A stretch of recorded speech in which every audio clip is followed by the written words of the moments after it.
अस्सलाम वालेकुम, मैं अब्दुल सत्तार। आप अलग न्यूज़ देख रहे हैं। तारिक मतीन हमारे साथ हैं। इमरान खान साहब से वुकला की मुलाकात रिकॉर्ड किए जाने का इंकशाफ हुआ है। कैसे इसको रिकॉर्ड किया गया है मुबैना तौर पर बता दिया गया है पाकिस्तान तहरीक इंसाफ के वुकला की जानिब से, इस पर बात करेंगे। लेकिन उससे पहले आपसे दरख्वास्त है, चैनल को सब्सक्राइब करें। सब्सक्राइब करने के साथ साथ घंटी ज़रूर बजा दीजिए। तो ये मुलाकात में अब क्या हो रहा है, नया दावा? तो ये वही आदमी नहीं है जिससे डील होने जा रही है। जी। इससे डील कर रहे हैं तो नून लीग को भी परेशानी है, हम्म। नून लीग के चहीतों को भी परेशानी है कि इमरान खान से डील होने वाली है। कैसी डील है वो सामने ही नहीं आ रहा। देखिए, इससे पहले क्या हो रहा था कि अडियाला जेल में जेल की जो अथॉरिटीज हैं उनके एक कमरे में इमरान खान साहब की अपने वुकला से मुलाकात हो जाती थी जी। या उसके अलावा एक आध कमरा और है वहां मुलाकात हो जाती थी। उस मुलाकात में अगर ये जो सिंगल सीट सोफा है ना, ये दो हैं जी। तो आमतौर पे अपने खानदान में अम्मी अब्बू खाला फुप्पी वगैरह इनके दरमियान में ना छोटे बच्चों को इस जगह बैठे हुए देखा है। बिल्कुल ऐसे ही है ना। हाँ। वो जरा लाड दिखाने के लिए बीच में बैठ जाते हैं, चैंट जाते हैं, यहाँ बैठेंगे और वो बच्चे ये हरकतें करते हैं। लिटरली मेरी लतीफ खोसा साहब से और दीगर मुलाकात करने वाले लोगों से बात हुई, उन्होंने कहा इस जगह बैठ जाता है पुलिस वाला। अच्छा। दो हत्ती मिलती है, पुलिस वाला यहाँ बैठ जाता है। अब आप ऐसे करके उस पुलिस वाले के पीछे से बात करते हैं कान में, या उससे कहते हैं यार उठ, और फिर उसकी अपने उसकी थाई पे हाथ रखे, घुटने पे हाथ रखे, दो लोग आगे आके ऐसे बात करते हैं। इतना फनी सीन होता है।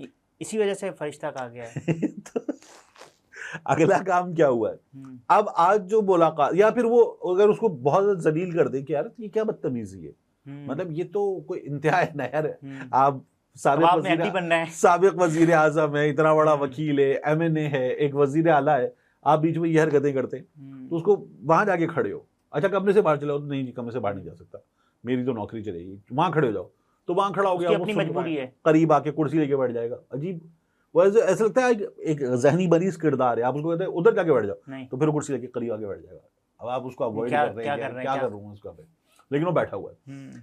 अब क्या किया, उसके बजाय ताजा मुलाकात में शीशों के दरमियान में, यानी उस तरफ इधर हम उधर तुम जी, वो दरमियान में शीशा और बल्ब लगा दिया उस पर एक। अब उस बल्ब के बारे में शेर अफजल मरवत साहब क्या बता रहे हैं? शेर अफजल मरवत साहब और पाकिस्तान तहरीक इंसाफ के जो दीगर वकला हैं वो इस बारे में बता रहे हैं कि हमारी वीडियो रिकॉर्ड करने के लिए बानी PTI के साथ मुलाकात में शीशा और बल्ब लगाया गया। जेल में हमारी बानी PTI से मुलाकात रिकॉर्ड की जा रही है। बानी PTI को वाजे कर दिया है मेरा किसी से कोई गिला शिकवा नहीं है। ठीक है, अपने बारे में बता। अब ये आजकल स्पेशल बल्ब्स आ रहे हैं और इनकी रिकॉर्डिंग जो है वो बड़े मजे से होती है। नहीं आप ये 6 जज वाला खत भी आपको याद है? नहीं, वो तो फिर वो जरा मेहनत वाला काम था ना कि उसको छुपाया पाया गया था। बल्ब ये होता है कि जब आपने ऑन कर दिया तो फिर क्या है उसके अंदर नहीं पता चलता जी। और ये बड़ा कॉमनली अवेलेबल, दराज वगैरह पे बड़ा कॉमनली अवेलेबल बल्ब है। इसमें कैमरा भी है, इसमें स्पीकर भी है, और ये जब आपने ऑन करेंगे जिसको तो वो बाकायदा चीखेगा, चलाएगा, Bluetooth device on, recording on वगैरह सब, और उसके बाद ये रिकॉर्डिंग शुरू कर देगा। अच्छा, अब ये रिकॉर्डिंग कर रहा है और जिस डिवाइस पे आपने कनेक्ट किया हुआ है उस डिवाइस पे आप इसको रिकॉर्ड कर सकते हैं। कैमरा देख रहा है, आप मोबाइल फोन वगैरह पे रिकॉर्ड कर सकते हैं या लाइव इसको सुन सकते हैं। ये हमारे कॉमनली घरों में लग रहा है, बिल्कुल एक बल्ब होल्डर में लगा दिया, दैट्स इट। तो और फिर वो वाईफाई से कनेक्ट होता है। तो ये इस तरह का बल्ब जो है बताया जा रहा है कि लगा दिया गया। इनकी नौबत पेश क्यों आई? मेरा ये ख्याल है कि अब वो जो पुलिस वाला है ना जो दरमियान में बैठता है उस पर भरोसा कम हो गया है, या यही चाह रहे होंगे कि इमरान खान की जगह इतने मोटे पेट वाला कोई आदमी होता जो ये वाली, और शेर अफजल मरवत भी स्लिम से हैं, बैरिस्टर गौहर भी, और उसके अलावा उमर अयूब भी, ये सारे स्लिम से लोग हैं। कोई मोटे मोटे लोग होते हैं जो पीछे पुलिस वाले के पीछे से बात करने वाला काम है, ये भी ना हो पाता। तो फिर उसके बाद सुन लेता वो। अब वो बेचारा, वो भी शर्मिंदा, ये भी अजीब परेशान से हैं यार ये क्या है। लेकिन इसलिए इसकी नौबत आई है। गौहर साहब कह रहे हैं कि इमरान खान साहब आ जाएंगे अप्रैल में बाहर। मुझे इस सवाल का जवाब मुझसे मांगने से पहले मुझे सीधा सीधा बताइए, एक लेमैन के तौर पर, एक न्यूज़मैन के तौर पर, दोनों आपको लगता आ जाएंगे? इतना आसान नहीं है, ये बहुत मुश्किल काम है ऐसे। मुझे ये मई वाला जो मामला है ना कि मई में आ सकते हैं, जब इस पर मैं कोई 5% यकीन कर सकता हूँ। लेकिन क्यों मई में क्यों नहीं आ सकते? 5%, क्योंकि केसेस तो चल रहे हैं। देखिए साइफर केस अब जो हुआ है तो साइफर केस तो तकरीबन फारिग हो गया। ठीक है, जज साहब ने रिमांड बैक की तरफ मत जाएं, ये भी वकील को मना कर दिया। तो जज साहब फैसला देने जा रहे हैं साइफर केस का, साइफर केस उड़ जाएगा।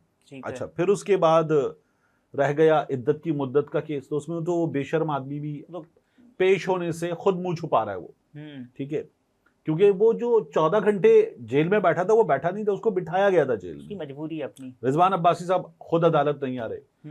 ये तो कभी होता नहीं है कि जज साहब के सामने फाइल खुली हो, जज साहब अभी केस सुन रहे हो और वकील साहब निकल जाएं। अदालत का एक एहतराम है, जज का एक एहतराम है, चल रहा है अभी केस, वकील साहब चलेगा कि जी दे दें तारीख, और चले गए वकील साहब, और जज साहब ने, शाहरुख अर्जुमन नाम है उनका, उन्होंने वो दे भी दी तारीख। तो इद्दत की मुद्दत का केस ये भी फारिग हो जाएगा। अब उसके बाद आपके पास रह गया तोशाखाना, मुअत्तल, बाकी रह जाएगा आपके पास अलकादिर। अलकादिर जो है वो तो अभी चल रहा है जी। इमरान खान साहब के ये मुकदमात फारिग हो जाएंगे, 180 के करीब मजीद मुकदमात हैं, क्योंकि अभी कुछ दिनों में, पिछले कुछ दिनों में लॉन्ग मार्च, तोड़फोड़ वगैरह ये फारिग हुए हैं। 180 मुकदमात और हैं इमरान खान साहब पे। ये मुकदमात फर्ज कर लें सब जीरो हो गए, ठीक है, तो भी इमरान खान साहब जो है ना वो नक्शे अमन का खदशा है उनके बाहर जाने से, इस बुनियाद पे अंदर किए जा सकते हैं, इस बुनियाद पे अंदर रहेंगे अडियाला में। इमरान खान जो है वो हुकूमत के लिए खतरा है, इस बुनियाद पे बंद किए जा सकते हैं। इमरान खान की अपनी जान को खतरा है और ये जेल में महफूज है। कितने खतरनाक हो जाएंगे इमरान खान अगर बाहर आते हैं तो, क्योंकि उनका जो मिजाज है वो कहेंगे कि भाई कल निकले।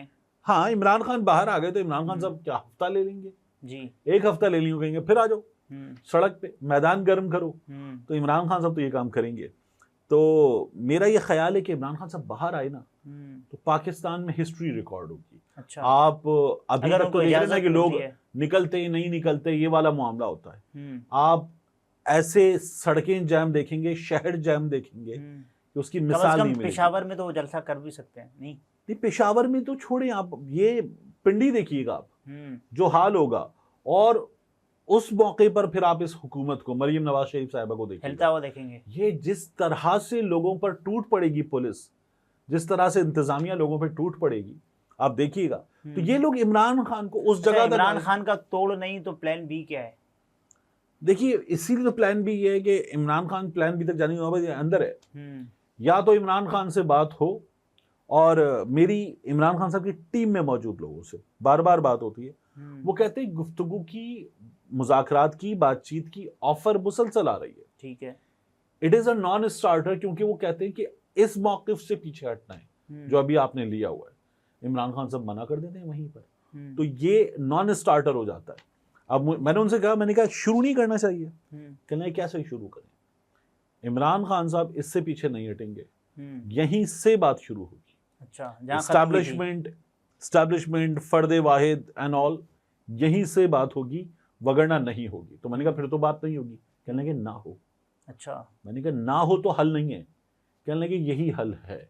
इमरान खान साहब को इस बात का भी यकीन है, लेकिन इमरान खान साहब को नहीं करनी चाहिए बात, किसी न किसी मुद्दे पर तो मानना चाहिए। देखिए, मैं तो आपसे कह रहा हूँ ना कि मैं खुद उनसे पूछ रहा हूँ कि फिर हल क्या है, तो उन्होंने कहा यही हल है, ऐसे ही हल होगा, वरना हल नहीं होगा। अच्छा, मैं, अगर आप मुझसे मेरी राय मांगे कि क्या मैं इस बात से इत्तेफाक करता हूँ कि ऐसे ही हल होगा, मुझे लगता है नहीं, कहीं ना कहीं किसी ने आपको मानना पड़ेगा, पीछे हटना पड़ेगा। और इमरान खान साहब तैयार हैं बात करने पे, लेकिन वो कहते हैं बात मेरी शराइत पे होगी।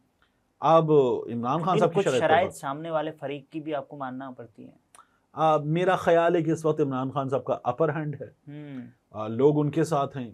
इमरान खान साहब जो हुकूमत क्या चाहती है, ये हुकूमत जैसे भी बनी है, हुकूमत को चाहिए इस्तेहकाम, ताकि वो इलेक्शन से पहले तो इमरान खान साहब बात कर सकते थे, अब तो नहीं करेंगे, अब नहीं करेंगे, अब बिल्कुल नहीं करेंगे, इसीलिए वो आमादा नहीं है। वो कहते हैं मेरा मैंडेट है, मुझे वो मैंडेट वापस किया जाए, फिर बात होगी। तो इसका मतलब है हुकूमत नहीं रहेगी। अच्छा, ठीक है। अब हमारे यहाँ एक और डिबेट शुरू हो गई है, 6 महीने में, यानी इलेक्शन होने के बाद 6 महीने में फ्रेश इलेक्शंस। अच्छा, अगर मुल्क इस तरफ जा रहा है कि 6 महीने में फ्रेश इलेक्शंस, जिनमें मियां नवाज शरीफ साहब का सबसे बड़ा यकीन यह है कि मुझे हरवाया गया, मेरी जमात को हरवाया गया।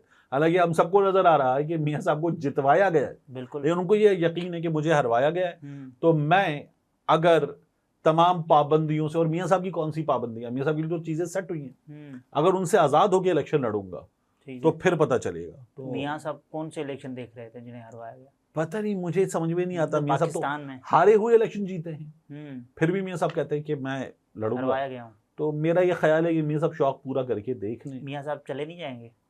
मियाँ साहब अब तो रुक के मुकाबला उन्होंने करने कहा की कि सोच मैं कुछ मुख्तलिफ करूं। नहीं, मियाँ साहब रुक के मुकाबला करने की सोच रहे हैं। मियाँ साहब ने ये मुख्तलिफ कर दिया है, तो ये कर पाएंगे या नहीं। अभी सबसे पहला तो चैलेंज है कि फिर अपनी बेटी की हुकूमत को घर भेजें, अपने भाई की हुकूमत को घर भेजें, और मियाँ साहब कहें हाँ अच्छा, भाई। ये जाना नहीं चाहते कि यार हुकूमत से जाना है, लेकिन जाने भी नहीं दिया जा रहा। वो तो बांध के बिठाया गया। ये तो आपको राना सनाउल्लाह भी बता रहे हैं, जावेद लतीफ़ भी बता रहे हैं, इनकी जमात के वो दीगर तो ये लोग भी कहते बता हैं रहे कि हैं, हामिद मीर साहब बता रहे हैं बार-बार। अनवारुल हक काकड़, मोहसिन नकवी हुए, फैसल बावड़ा एक ही कबीले के हैं। हाँ, तो वो उसी कबीले ने इनको जो है वो बांध के बिठाया हुआ है। नाज़रीन, ये तारिक मतीन थे, गुफ्तगू आपने मुलाहिज़ा फरमाई। इजाज़त दीजिए, अल्लाह हाफ़िज़।